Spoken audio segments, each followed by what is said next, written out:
মাতৃপ্রতিমা অলঙ্কারে সুসজ্জিত হচ্ছে, আর ভিড়টা জাস্ট একবার দেখো। কোথা থেকে?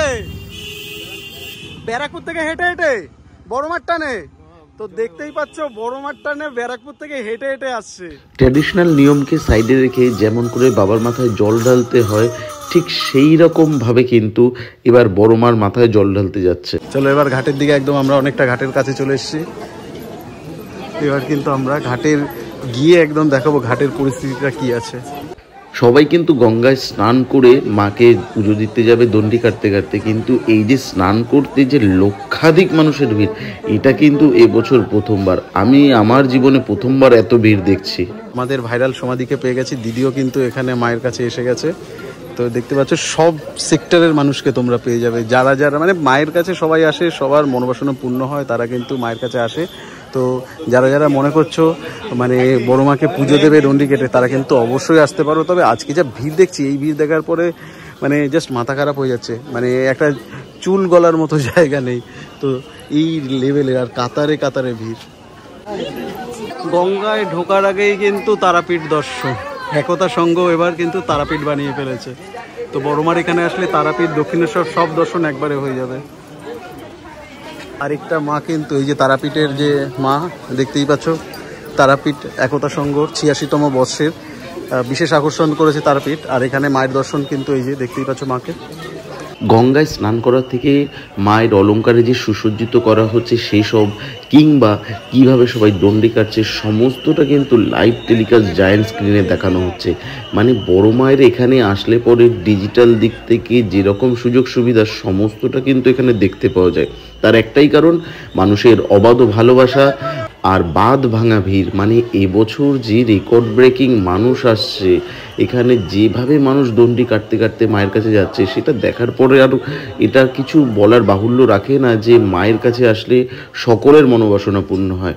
মানে ধনী দরিদ্র মায়ের কাছে কোনো ব্যাপার নেই, সবাই আসে, তার মনের ইচ্ছেটা মাকে জানায়, মা সেটা পূরণ করে, আর তখন কিন্তু সবাই এইভাবে মাকে পুজো করতে আসে। এক একজন মানুষ তার ইচ্ছে পূরণের জন্য এক এক রকমভাবে মাকে পুজো করতে আসে। আর সত্যি কথা বলতে, যে কষ্ট করে এক পায়ের উপর দাঁড়িয়ে বন্ধুরা তোমাদের জন্য ভিডিওটা করছি, এটা জাস্ট তোমাদের বোঝাতে পারছি না যে কি কষ্ট করে এখানে, মানে দুটো পা ফেলে যে দাঁড়াবো সেটুকুর ব্যবস্থা নেই, এত ভিড়।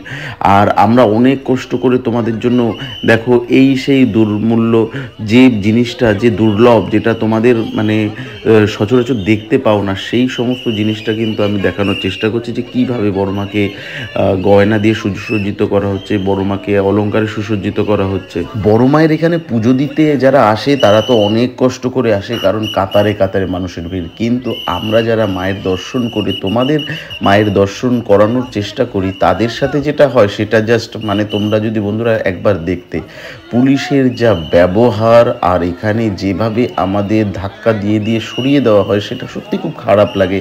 তারপরেও কিন্তু দেখো, তোমাদের এই সব বিরল দৃশ্য দর্শন করানোর জন্য আমরা এক পায়ের ওপর দাঁড়িয়ে কি কষ্ট করে যে এই ভিডিওগুলো করি, তোমরা বিশ্বাস করতে পারবে না।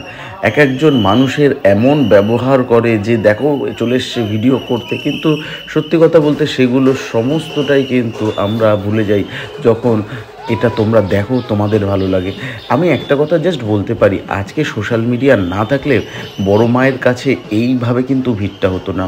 সবাই জানতে পেরেছে যে বড় মা এত জাগ্রত, তার একটাই কারণ, পাওয়ার অফ সোশ্যাল মিডিয়া। তবে হ্যাঁ, একটা কথা তোমাদের লাস্টলি আমি যেটা বলে দিই, সেটা হচ্ছে আজ শুভ দীপাবলি, মায়ের পুজো। কেউ কিন্তু ভুল করে আজকে মানে দুপুর টাইমে যাওয়ার চেষ্টা করো না, কারণ আজ অভিষেক ব্যানার্জি আসে, সেই জন্য দারুণ সুন্দর প্রোটোকল। মানে সাধারণ মানুষের জন্য ব্যবস্থা কিচ্ছু নেই, সাধারণ মানুষ না যাওয়াটাই ভালো। হ্যাঁ, এটা উনি চলে গেলে তারপরে অবশ্যই সবাই যাও, মাকে দর্শন করো, তখন কোনো রকম সমস্যা থাকবে না। তো ভিডিওটা তোমাদের কেমন লাগলো অবশ্যই কমেন্ট করে জানিও, আর যদি ভালো লাগে লাইক শেয়ার অবশ্যই করো। চলো, দেখা হচ্ছে বড় মায়ের আরেকটা নতুন কোনো ভিডিও নিয়ে, খুব তাড়াতাড়ি আসবো। আর বন্ধুরা এইভাবেই পাশে থেকো, সঙ্গে থেকো।